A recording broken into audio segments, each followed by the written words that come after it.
Hello and welcome to the first round of the playoffs in the Seafoam Isles Draft League Season 2.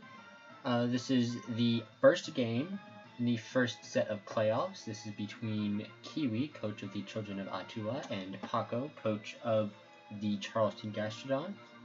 The Mega Pokemon in this game are Mega Alakazam on Paco's side and Mega Sableye for Kiwi, neither of which showed up today.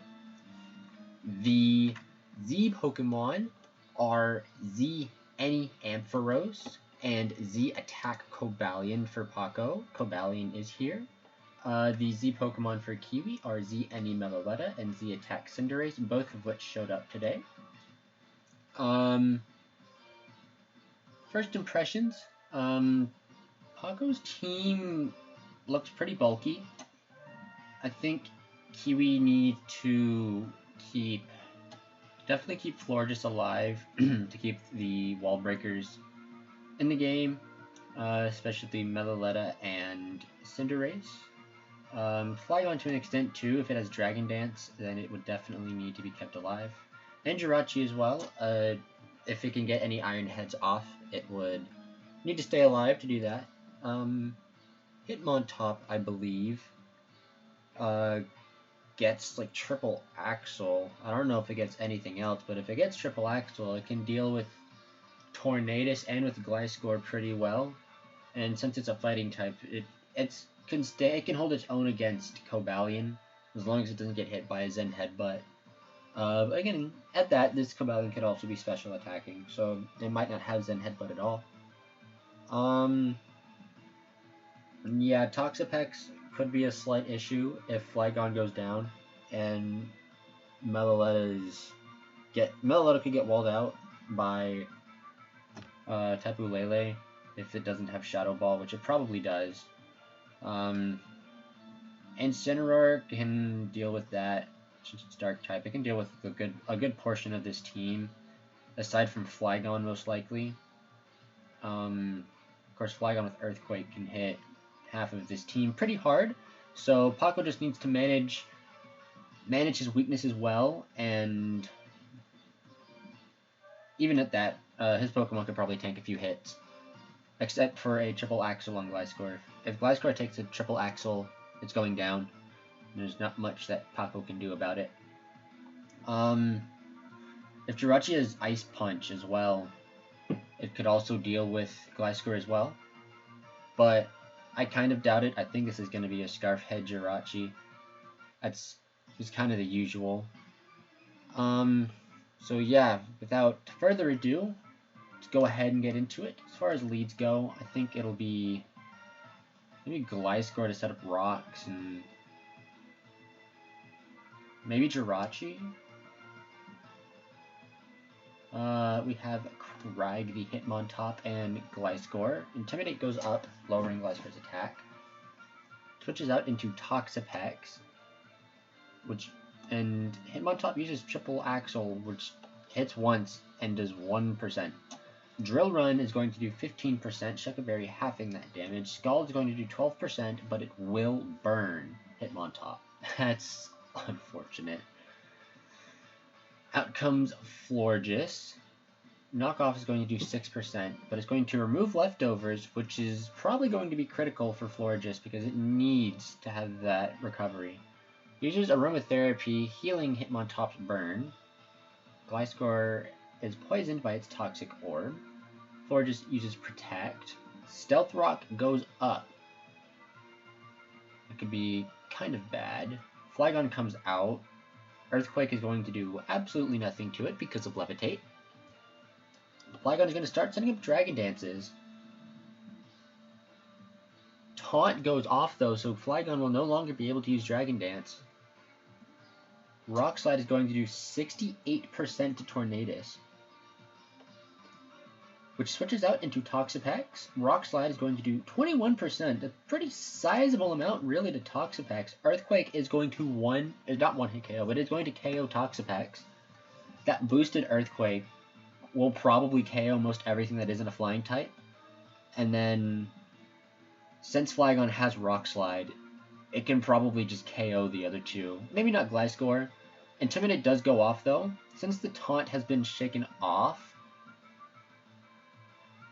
yeah, that Intimidate definitely mattered. 82% on the Earthquake. Incineroar still alive, though, and Flygon gets burned on the Will-O-Wisp. So that Intimidate, pretty huge for Paco, because now Flygon will have to keep setting up Dragon Dances if it wants to stay in. Which it looks like that's exactly what it's going to do. I don't know if Gliscor gets anything that can touch Flygon, but it could taunt it, forcing it to switch out. Rock Slide does 13. Wow. Okay. I knew Gliscor was bulky, but 13%. Wow. That's a beefy boy. Anyways, up goes a taunt. Flygon's going to get reduced, gonna have his HP lowered a bit by burn again. Flygon probably switches out here. There's a U-turn. Does 4%. I believe that's quad resisted. Out comes Hitmontop. This is probably going to try to go for a triple axle, depending on what Gliscor does. Intimidate lowers attack. That had to have been a misclick on the Stealth Rock. Double Stealth Rock doesn't quite work, unfortunately. Actually, fortunately, Stealth Rock is broken as heck. Out comes Cobalion. This is going to triple axle most likely. There it is. It's going to do 14%. If Cobalion has Zen Headbutt, it just KOs. This is a special attacking Cobalion. Volt Switch gets used, does 9%. This is going to be a close combat here. Still has 33%. It's a lot for a resisted move, unless Tornadus is just not as bulky as I thought it was. Out comes Incineroar, lowering Hitmontop's attack Switches out into Florges. Does Florges get to Fog? If it does, then that's probably what's going to happen here. No, a critical hit Moonblast. I don't think that crit mattered. Florges has pretty good special attack.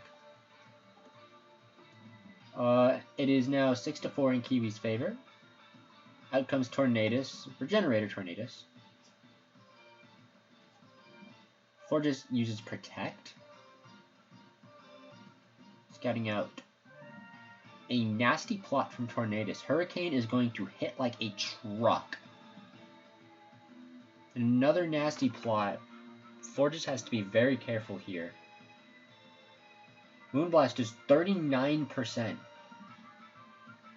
This Hurricane will... It could... Oh my gosh, it doesn't. Florges has ridiculously high special defense, but I didn't know it was that good. Moonblast is going to KO now. 6-3 in Kiwi's favor. That was a huge tank from Florges.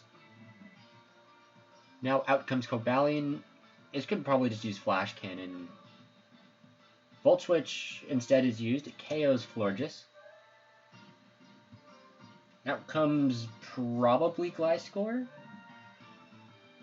It can handle most everything. Instead, out comes Tapu Lele. Melaleuca could probably come out and just click Shadow Ball. Knockoff does 19%. Leftovers is removed. Tapu Lele uses Calm Mind. What if we see a physical attacking Melaleuca? We don't. Shadow Ball does 34%, getting a special defense drop. Calm Mind goes up again. 2 more Shadow Balls, and that'll probably be it for Lele. Another Shadow Ball does 35%, getting another special defense drop. Moonblast is going to do 75%, but will not KO Melaleuca. And that's the game, it looks like. I guess Paco forfeits, meaning this is going to be a 5-3 victory for Kiwi. Calm Mind Moonblast. Depending on what else Tapu Lele had, there was a chance But if it didn't outspeed Megaletta, then there was little chance for Tapu Lele. But aside from Lele, I think Gliscor probably could have done pretty well. Maybe even Cobalion if it outspeeds Megaletta.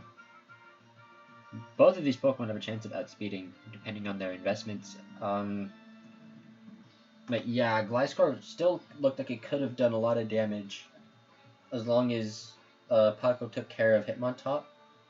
But that's going to do it for the first battle. We'll see you for the second one.